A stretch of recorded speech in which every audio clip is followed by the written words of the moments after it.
What is going on, guys? It is Venture here, and today I'm back with another video. And today we're gonna be talking about how some of the leagues ended now that the 19 and 20 season is over, but also how these new leagues are starting, including the Champions League. All right, let's talk about it. So lonely on the east side, I don't give a fuck, I keep it real, I'm not gonna let it slide. Now she see me up, she let me fuck, want me to come. So the first thing that I wanted to talk about is the Premier League. The Premier League this past Sunday, which was yesterday by the time I'm recording this video, was absolutely insane because there was a couple of games that decided factors of the next season, like relegation table, Champions League, Europa League. And right now we're going to be taking a look at the league standing. So we have our champion, Liverpool. Second place, Manchester City. Third place, very shocking, Manchester United came back all the way to third place. And number 4, we have Chelsea. Leicester City getting in 5th, which got him from the 3rd that he was originally from. He was in 2nd in the beginning of the year. Now he got into 5th, so they didn't even make it into Champions League. The one team that really had no hope but just literally fought until the very end was Tottenham. They only got Europa League qualifications, but honestly, that's good enough from the position that they were starting in. And then the teams that got relegated are Bournemouth, Watford, and Norwich. Back in 2014-2015, they got promoted the same year. Now they're getting relegated together. Speaking of relegation and championship, I'm going to talk about... So the teams that actually got promoted into the Premier League were Leeds United and West Brom. The teams that are in the playoffs right now to secure that last spot for promotion are Fulham, Cardiff, Swansea, and Brentford. Who is going to get that last spot? I think that Brentford, despite being 1-0 down, they're going to be able to get the 3rd spot of promotion, just like how they got the 3rd spot in the league. Like, now that we all saw like what happened with the Premier League, like it ended or whatever, like this is like who I think is going to be the Premier League player of the year. And in my personal opinion, I think that Kevin De Bruyne should be awarded that award, as he showed that he is literally the best attacking midfielder in the entire world. Kevin De Bruyne is straight up world class. He ended up equalizing Premier League most assists in one season, done by Thierry Henry, which is 20 assists, I believe. He ended up equalizing that, so he had a hell of a season. Yeah, Manchester City weren't able to win anything, but I think this is an individual award. This is a player award. Don't get me wrong, there are other really fantastic players, like Jordan Henderson had an amazing year, but I still think that Kevin De Bruyne should be awarded this award, as it was very deserved. Alright, moving on to the Serie A. The Serie A, it's not done yet, but there's literally like 2 games left, and all of the first 4 places to qualify for Champions already qualified. So those 4 places are already in Champions League despite of the results in 2 games. There are a couple battles in the Serie A, like one of them is for relegation. 2 teams already got relegated, like mathematically it's impossible for them to get out of the relegation table, but one team is still fighting to get out, and I don't know if they're going to be able to with these 2 games left. Now the one that interests me the most is the Europa League battle, because right now there are 3 teams fighting. There is a 1-point difference between 7th and 6th place, but there is also a 4-point difference between 6th and 5th. 5th is the Europa League qualification for good, and then 6th is the Europa League qualification like in the playoffs or whatever. So then the teams that are going for the fight right now are Milan, Napoli, and Roma. I think Napoli are in 7th place right now, so they are beneath. Who's going to be where at the end of the Serie A? There's 2 games left. These teams have to clutch up when they need the players to clutch up the most. And the Serie A is basically done, so I'm gonna do like another player of the year prediction now that we saw everything. Like realistically, you know, the way things work, they're just gonna give it to Ronaldo. Juventus won the league. Ronaldo is Cristiano Ronaldo, but who I think deserves it the most, I think that Ciro Immobile had one of the best seasons of his life. I think that he is very deserving, as he did get top scorer in the league, even though Lazio is not the best team compared to like teams like Juventus. Don't get me wrong, Lazio is a good team, but compared to Juventus,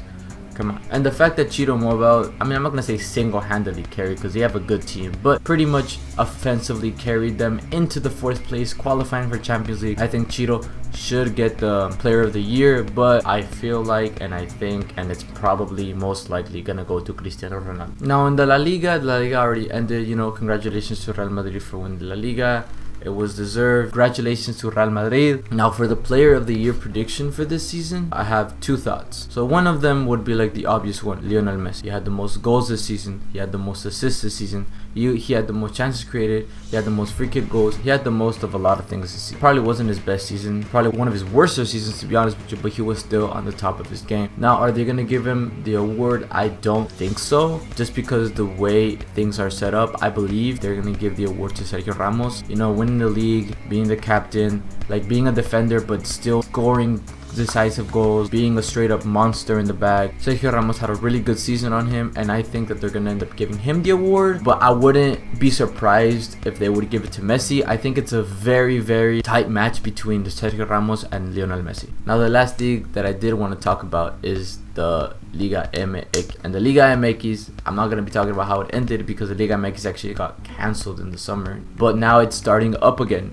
And this year it's going to be different. Usually Liga MX, the way it works, first top 8 teams in the league all go into a playoff format and they all battle it out for the championship. But this year it's the first 12 teams. The first 4 teams get a bye. So the way it's going to work, it's probably going to be like a round of 16 where, you know, with the other 8 teams battling it out, and then the 4 teams getting a bye in the first week. The reason why I believe that they have done this, the Liga MX are trying to up their competition so they can compete and say that they are a better league than the MLS. Now, the MLS and the Liga MX have like agreed in later on in the future to make a conjoint Liga MX and MLS tournament style. And they did say that it was going to be round of 16.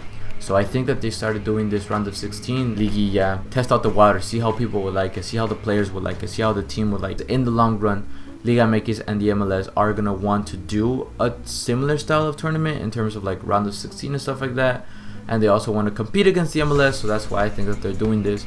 I mean, I'm excited, so you should too, and we'll see what happens. Some other news about the Liga MX. This past week, there was a couple of games marking the first ever jornada of this new season, but due to like there is a lot of rainfall in Mexico right now, or along the border of the US and Mexico, and all of the border cities and the border teams, their games got moved due to the rain. I'm gonna do like a champions prediction, like prediction of whoever wins the league, since I've been doing predictions for each league that I've been talking about in terms of like player of the year, but this time I'm going to be like actual teams, and I'm probably going to be talking about when the new seasons come, like the La Liga and the Prem and stuff like that. I'm probably going to be doing some predictions there too, I'm not going to lie, so stay tuned for a future video on that and leave a like if you want to see that. Anyways, for the prediction for this year for Liga MX, of course I'm going to be rooting for Monterrey because Rayados, they're my team. They are my blood, my sweat, and my tears. But I do think that the favorite to win this year is Cruz Azul, La Máquina. I think they had an amazing year last year, but they got straight up destroyed because of COVID. Like they were first place, like they were having an amazing season. They were coming back. They played in the summer like friendly tournament against like other Liga MX teams. They ended up winning that tournament. They have a new coach, a new play style. They have a new mindset in the locker room. I think that they're going to be a very good candidate to win the league. Alright, now to the juicy stuff. Ladies and gentlemen, we're going to be talking about the transfer windows, because now that the seasons are over, transfers are going to be coming. Starting with the French League, the transfer window, it's coming to an end, I believe. If not, it already ended. They didn't continue the league, so they started the transfer window like they normally would. But other leagues that they did continue, like the Prem and La Liga, transfer window deadline got moved. So for the deadline for La Liga, for Serie A, and for the Bundesliga, they're all on October 5th. So we can see any transfer going on from right now to October 5th in those 3 leagues. Now for the Premier League, the transfer window closes on October 16th. So we still have a lot to see, and we don't know what's going to happen. We've already seen great names being signed, like Timo Werner, like Ziyech, transfers that had already happened that are big names, and we have not even gotten close to the end of the transfer window. Hopefully Raul Jimenez goes to Juventus. Hey, speaking of Raul Jimenez going to Juventus, let me talk about some transfer rumors. Raul Jimenez is right now one of the best strikers in the world. Raul Jimenez is a lethal number 9 striker, and this past year he literally carried Wolves. Him and Adama literally carried Wolves. They don't fit there anymore. They're both too good for that team. I'm sorry, man. I'm sorry, Wolves, but it's just these guys are too good. Both of them have been linked to different teams, but Raul Jimenez has specifically been linked to Manchester United and to Juventus. Where do I think he's going to go? Honestly, I would not mind seeing him in Manchester United, as Manchester United literally need a number 9 striker, because they have like strikers like Martial and Rashford. They got Greenwood now, but they need a solid number 9 holding striker to bank in those goals. If Manchester United want to be a serious contender next season, they have to get a number 9 striker that bangs in goals, not somebody like Lukaku, literally garbage. Another rumor concerning the Prem is Coutinho to the Prem. Apparently, Barcelona have already been in talks and have already been answering questions to specific Premier League teams about Coutinho. 2 of the teams that have been asking about it are Tottenham and Arsenal. Another rumor that was concerning 2 rivals, Arsenal and Chelsea. They are both in the pursuit of Mencano. Now, I can see this happening for both teams. Both teams they desperately need a center back that's going to be the leader, is going to be good, and is going to be very, very solid. We all see how inconsistent David Luiz can be, and we all know how bad, literally how horrible Chelsea's defense can be / keeper. Hey man, I'm just saying, bro, imagine getting benched by Willy Caballero. Bad do you gotta be to get benched by Willy Caballero, bro? I'm just saying. Hey, that's just me, bro. And as for Arsenal, same thing. Good attacking. They got Lacazette, they got Aubameyang, they got Pep. They got these attacking players, but they got David Luiz at the back. They need an Mencano. So we'll see where he goes. But these are all just rumors. Now moving on to the confirmed transfers. Dejan Lovren has gone to Zanetti. He has said goodbye to Liverpool. Now the last confirmed transfer that I wanted to talk about is Gerardo Orteaga. Gerardo Orteaga is a 21-year-old Mexican that played in Santos. He is a left back, but he recently got purchased by KRC Genk, which is a Belgian team. Don't get me wrong, every time I see a Mexican go to a Belgian team, these guys disappear. Like Omar Gobea, this guy disappeared. Hopefully Gerardo Orteaga does good and does not disappear from the face of the earth. But another Mexican in Europe, that's a dub. I'm gonna take that. So now, for the moment that I've been waiting for, and maybe you guys have, I don't know, hopefully you guys have been waiting for this moment. I'm going to be talking about the Champions League. Ladies and gentlemen, we are coming by August, and the Champions League and the Europa League are starting up again, in the NBA. But this is what we're talking about. If you guys want to see NBA content, check out Young Mustard. If you're watching this, David, bro, what's up, man? How you doing, bro? Link in the description. Anyways, Champions League. So the Champions League is going to be restarting on August 7th and August 8th are the first ever games. And August 7th, Real Madrid, Man City play. Juventus and Lyon play, I believe. So a lot of big games. A lot of big games going to be coming in all times. This month of August is going to be absolutely just extraordinary in terms of football. The Europa League is also coming on. The first day that the Europa League comes back is August 5th. So it's literally like right before the Champions League. And there's a lot of games going on August 5th. Like Wolves play against Olympiacos. Inter play, Roma and Sevilla play. Now I want to do a prediction because right now they're only like barely in the round of 16, so it's still a lot of teams are still in the race. Honestly, anything can happen, bro. In the world of football, absolutely anything can happen. But my predictions for the Europa League are the teams that are screaming at me that they are the contenders are Manchester United and Inter Milan. Manchester United have been very good since the restart of football. But do I see Manchester United winning the whole thing? Honestly, I just don't see them to win the whole thing. But I do think that the final is going to be Manchester against Inter. I think that Inter are very solid this year. They have really good players.